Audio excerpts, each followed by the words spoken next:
The player responded second half, trying to be always in the match. I thought the press was the main thing that we done well today. You can do all the tactics and everything throughout the week, but the main thing is we brought a real passion, intensity and energy without the ball, and I thought that led to us getting a few goals today. You had to play today without a striker. I have to ask you whether that was your choice for Ollie Watkins not to play, or whether that was the player's choice. This question is for him. You can call him and try to get his answer. We are here, the players being available and wanted to play, and the question for Watkins is for him.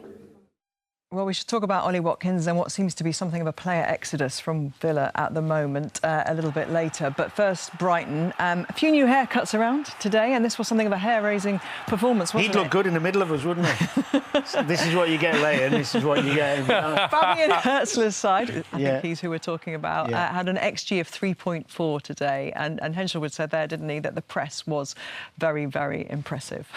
The press was superb. It was done as a collective brilliantly, but also their quality when they're winning the balls back. You know, it's all well and good running around and getting the press, but once you've got it, where's the quality? They had good numbers in the box, great delivery from wide areas. There was so much to like about Brighton, but Villa didn't half give them a helping hand. I mean, it was woeful after the first goal. Look, this is early in the game. Throw it the other way. Play forward. Get your team on the front foot. There's big space behind the Brighton back line. He goes back. It's a negative throw-in. Away from home, first day of the season. Don't give them any impetus. You know they want to press. Look at them. They're ready to jump in. It's a poor ball from Torres. Brilliant finish, by the way.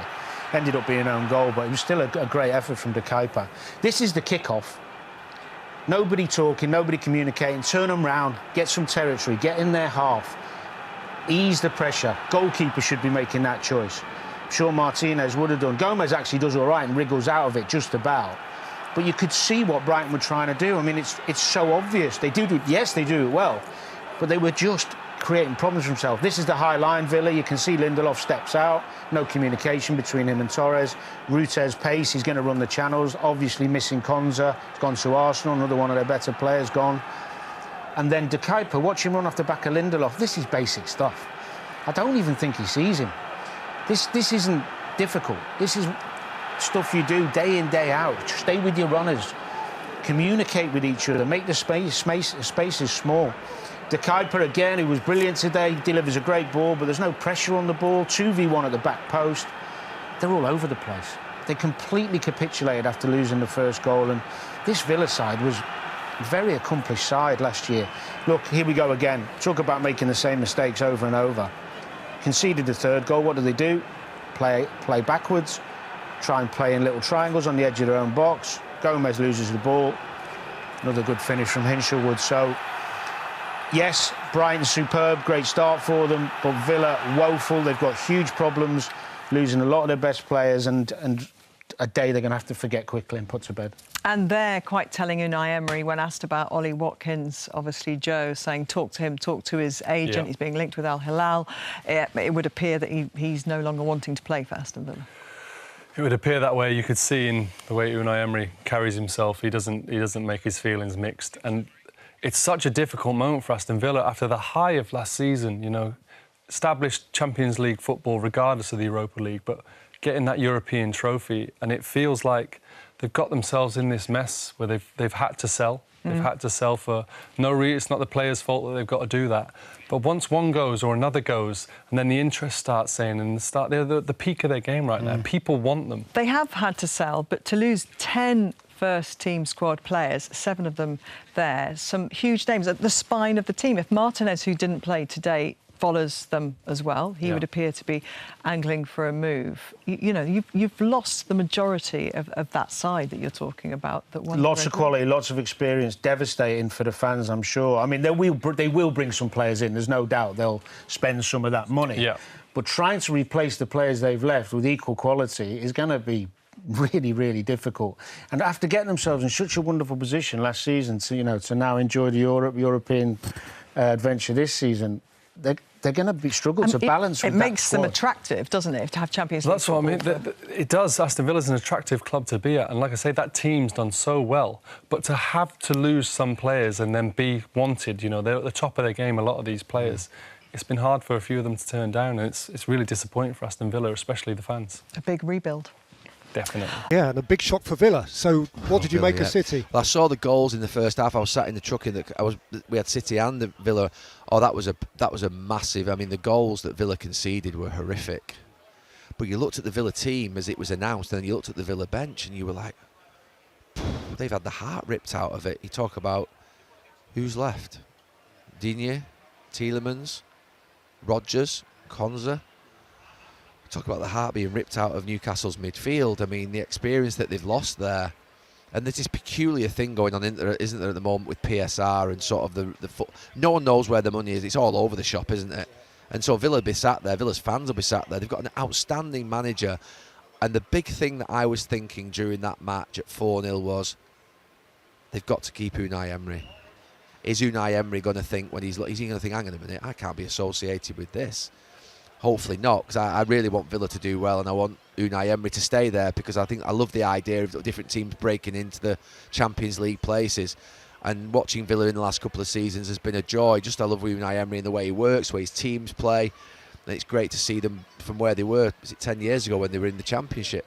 So yeah, it's a brilliant journey that they've been on, and sort of getting into this position. But this could go like that quite quickly. But they've got to hold on to the manager. They've somehow got to get some players in this week. There's talk of the boy signed from Germany, Goretzka, was it? I think, has he signed? Yes. Yeah. So, look, if they can get 3 or 4 in this week, and he does have a habit, Unai Emery, of being able to get players in. Well, you'd want to play for him, wouldn't you? Oh, yeah, of course you would. I mean, I think probably he's the best manager in the league from a point of view of overall record and his experience. So, absolutely, you'd want to play for him. And Villa are in a great position. They're going to have a lot of good games this season. So, look, that was a shock. Seeing that. Well done to Brighton, but yeah, that was a big shock, and my immediate nervousness for Aston Villa is keeping their manager. Good afternoon. We started the first 10-15 minutes very well, competing well, and we were threatening them. And then really I can't understand exactly why we lost in 20 minutes all the match and as well one player. But this is the process we have, and we know the football is not easy. We know 4 years working here in Aston Villa with the players, with the club, with the supporters as well. We have to work in difficult moments as well. Always we recover our good moments, and always came back with a situation like maybe we can have now or something like that, and the result, of course. And the response on the field, the second half, the players did, I am really happy. Of course, the result is bad. Of course, the 20 minutes we lost a lot of things is something we must analyze and we must try to correct. But the players, they didn't give up, and they worked. They showed a good commitment with the moment we had, and keep going. You mentioned the supporters. Now the game has finished, can you just clarify why Ollie Watkins wasn't in the squad today? This question is for him. So can you call him and make a question to him? So that confirms it was not your decision, it was his decision? Ask him. Is it disappointing the way it's ending? I only can answer it by silence. Does that make it a very challenging situation for this if it's not in your control? The players, they are here, they show it, their commitment. And it's really fantastic. And this is the way. Of course, losing, this is the way. But you've had so many great days together, and he's been a great player for this club as well. Is it disappointing to see it ending like this? We know, we had it before here as well. Not now. We had it in different moments. In 4 years, we had it maybe 5 times in different circumstances. But we are going forward, moving always forward. And my responsibility is to try to analyze, to find solutions, And we have, first, for the transfer window, we have 10 days to find solutions.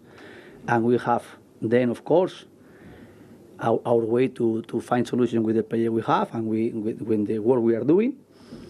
Of course, we did a fantastic match against especially in the only official match we played.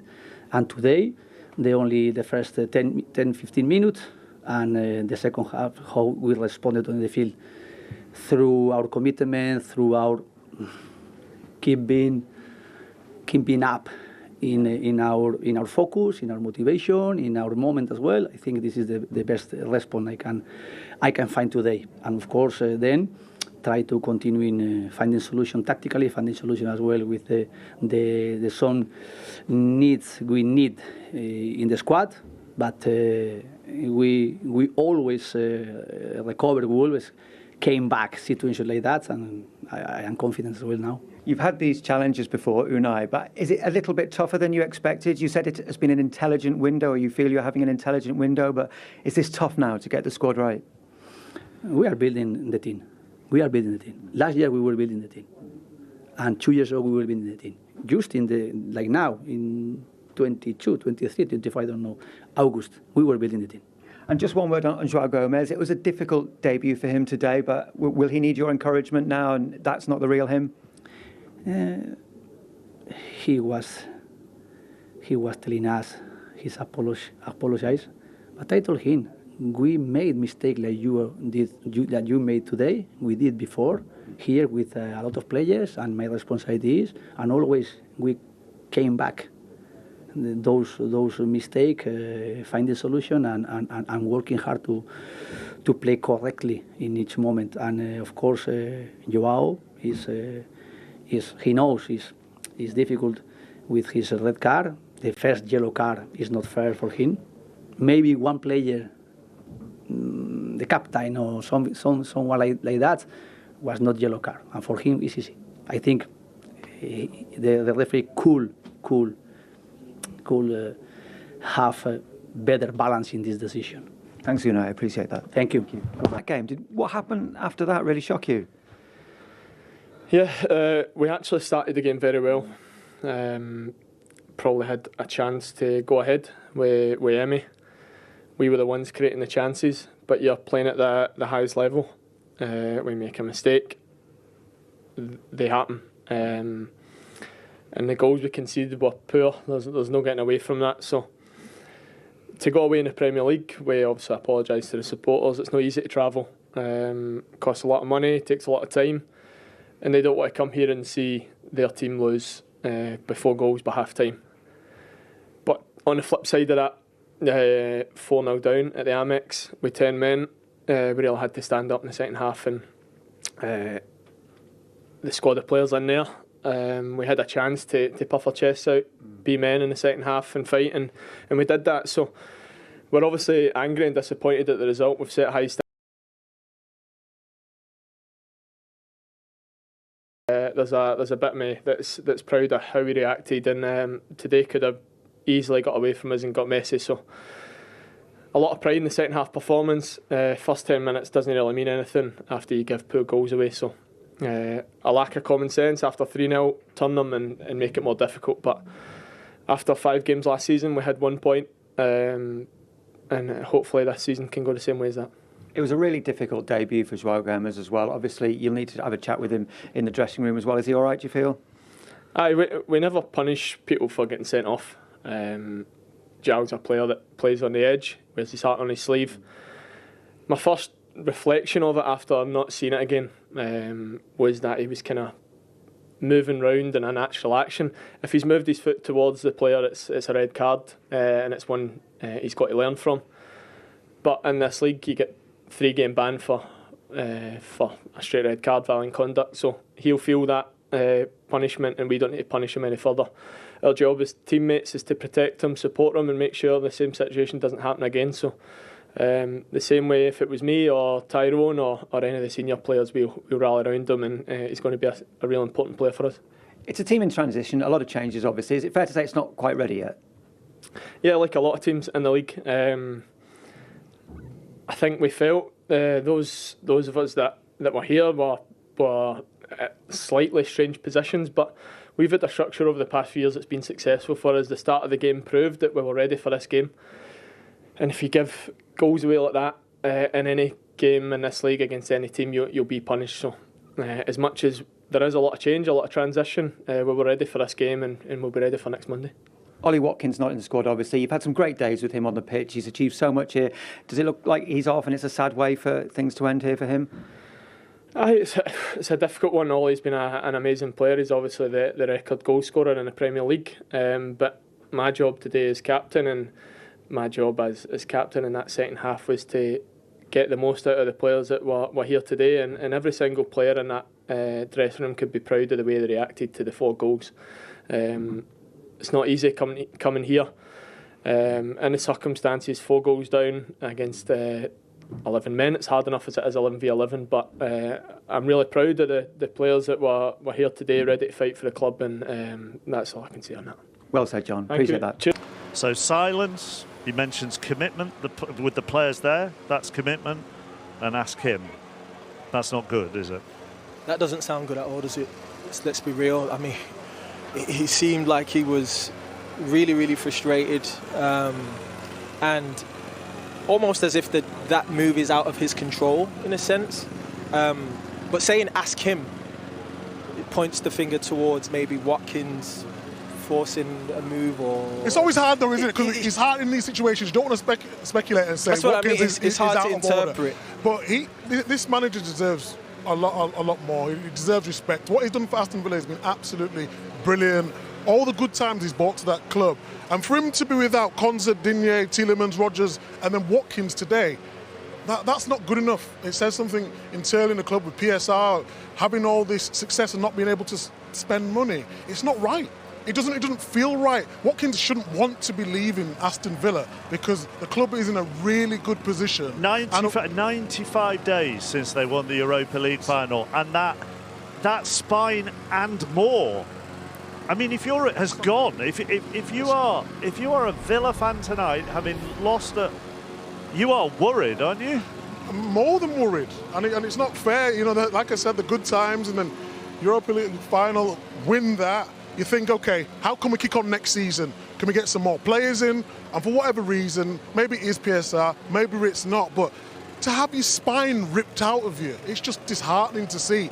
And the manager who's done this, basically with players who are very good players, but he's improved. It's not like he's gone out there and had a big checkbook and signed 100, 200 million pound players. He's done this with those players, and now they're leaving. It's just, it doesn't sit right. We ought to just say that the 5 that we haven't put in black and white there are the ones who played today. It's not that the ones in black and white have all gone, because obviously Martinez and Watkins are still there. But I'm racking my brains to think of something that where an 11 like that wins a European trophy unravels, if that's the right word, so quickly. I mean, look, I got a lot of love and respect for Aston Villa Football Club as a local boy. You know, grew up about 5 minutes, 10 minutes from the stadium, and they've built this club up now to be consistently in the Champions League and in European football, something that I didn't get to see growing up when I used to go and watch games. And now you're sort of looking at maybe one player moves on, you think, okay. 2, you go, okay. But when you get in 3, 4 of your best players leaving the football club, that also sends a signal to other better players at the football club. And if we're being real, when that happens, players go, you know what, like... I don't want to be the last one left. What's going on here? My best player, my assist merchant, my this, my that, all my guys are gone. Like, so there's a level of, I see both sides of this. On one side, you've got Aston Villa, a football club that are in the Champions League. They're a team that deserve a wealth of respect. But then on the other side of it, you've got maybe a player who's looking at it going, well, you know, I'm a top player and I want to be around top players, and my best mates and best teammates that provided me chances, that I had a vibe with throughout the years, has now moved on. So it's a difficult moment for the club to deal with, and there's only 9 days left to go, so we'll see how it unfolds. Yeah, but I think if we look to the wider context, we have to do that and have a deep dive. They've got Newcastle having to field young players and having to sell homegrown players to spend money. You've got Aston Villa, who've had all this success, and having to sell all their best players. And it feels to me like it's so much harder for them now to get in the top 4, top 5. And that's why you have to respect the job that Emery's doing. It's almost like we're in the top clique now, and we don't want anyone else to sort of come and be invited to the table. So what we have to do, we have to sell our best players. So all that's going to make the jump to get to the top 4, top 5 even harder, which is not what this league's supposed to be all about. It needs relooking. It needs relooking, because I don't see a way out for teams trying to get into that Champions League. I 100% agree with you. I also believe that in these moments, right, as players, former players, I'm not privy to the financials of the situation and how many players they have to sell. What I would say is ultimately the better players at Aston Villa have moved on or are moving on.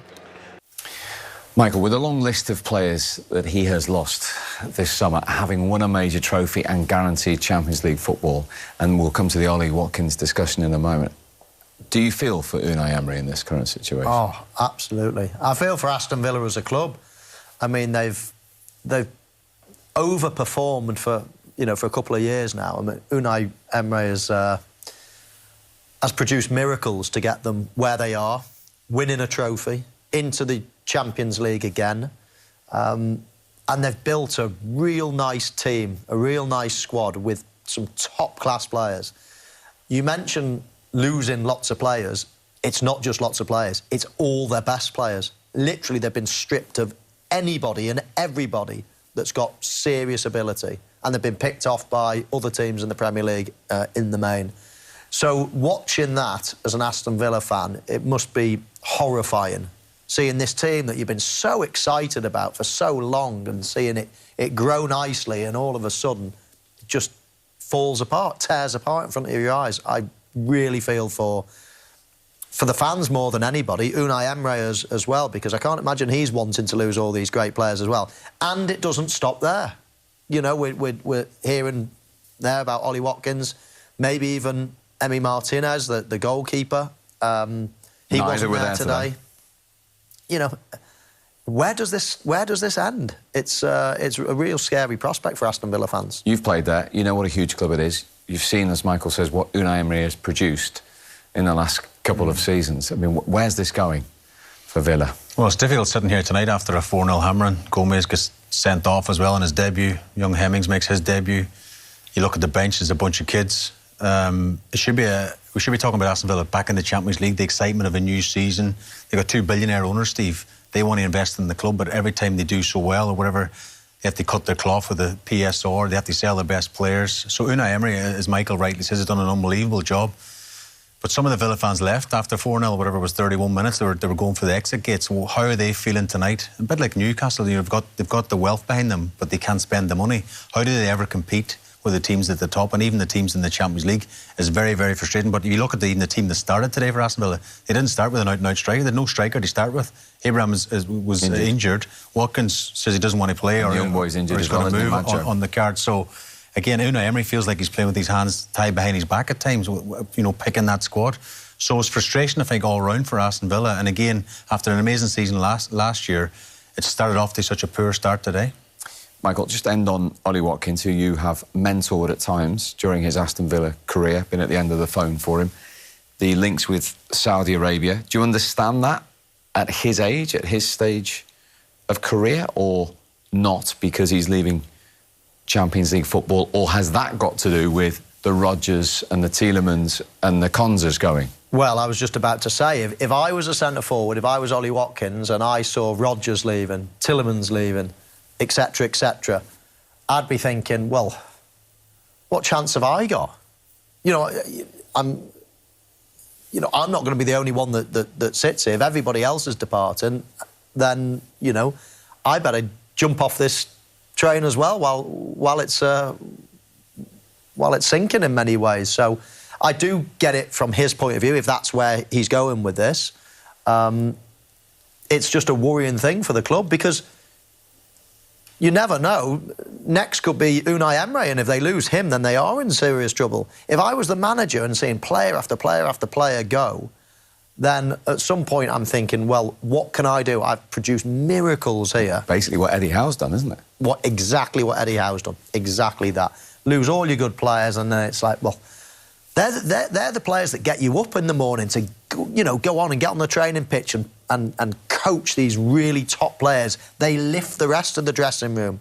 They're inspirations for the young academy players, and you just go and let them all go. It's really, really worrying. And as I say, I fear it's not the end of the road. I think there could be more exits. Is that a big fear if it carries on for Unai Emery? I mean, he's led them to 2 top 4 finishes in the last 3 seasons. Well, I think that's probably the biggest point that Michael's made is if you lose him, what happens then? You know, the roof falls in nearly, because the job he's done over the period of time he's been there.